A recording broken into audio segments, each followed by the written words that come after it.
రాజకీయాలకు కేంద్ర బిందువైన బెజవాడలో ఆసక్తికర పరిణామాలు జరగబోతున్నాయి. ముఖ్యంగా నవ్యాంధ్ర రాజధానిగా మారిన తర్వాత రాజకీయం విజయవాడ చుట్టూనే తిరుగుతోంది. రాజధాని ప్రాంతంలో బలంగా ఉన్న టీడీపీపై ఎలాగైనా పైచేయి సాధించాలని చూస్తున్నారు వైసీపీ అధినేత జగన్మోహన్ రెడ్డి. ఇందుకోసం ఆపరేషన్ ఆకర్ష్కు తెరదీశారు.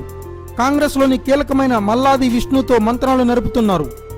అయితే ఇక రేపో మాపో ఆయన వైసీపీలోకి చేరిపోయేలా కనిపిస్తున్న ఈ పరిణామం వల్ల వంగవీటి రాధా వర్గంలో అసంతృప్తి మొదలవుతోందనే సంకేతాలు వినిపిస్తున్నాయి.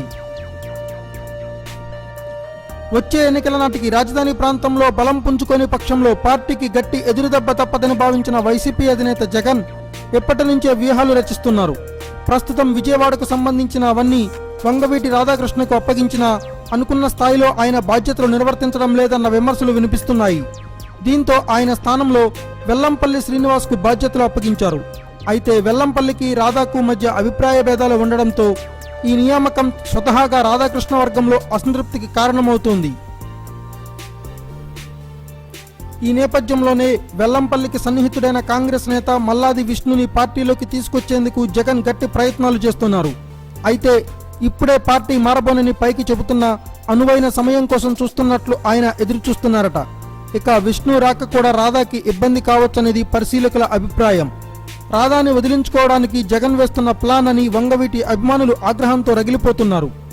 విష్ణు వెల్లంపల్లికి మధ్య సత్సంబంధాలు తెలిసిన వారికి కూడా ఇదే ఆలోచనలో ఉండడం గమనార్హం. ఈ విషయంపై విష్ణుని అడిగితే నేను ఇప్పట్లో పార్టీ మారాలి అనుకోవడం లేదు. ఏ పార్టీలో ఉన్న వెల్లంపల్లితో మంచి స్నేహం కొనసాగుతూనే ఉంది. రాధా నన్ను బాబాయ్ అని పిలుస్తాడు. ఈ రోజు కూడా 4-5 సార్లు ఫోన్లో మాట్లాడుకున్నాం అని చెప్పడంతో ఇప్పుడు బెజవాడ వైసీపీలో రాజకీయాలు హీటెక్కాయి. మరి మల్లాది వస్తే ఇక రాధా వర్గం ఎలాంటి నిర్ణయం తీసుకుంటుందో ఇప్పుడే తెలియకపోయినా మొత్తానికి మరో మలుపు తీసుకోవడం అనేది ఖాయమని తెలుస్తోంది. Thanks for watching. Please subscribe our channel.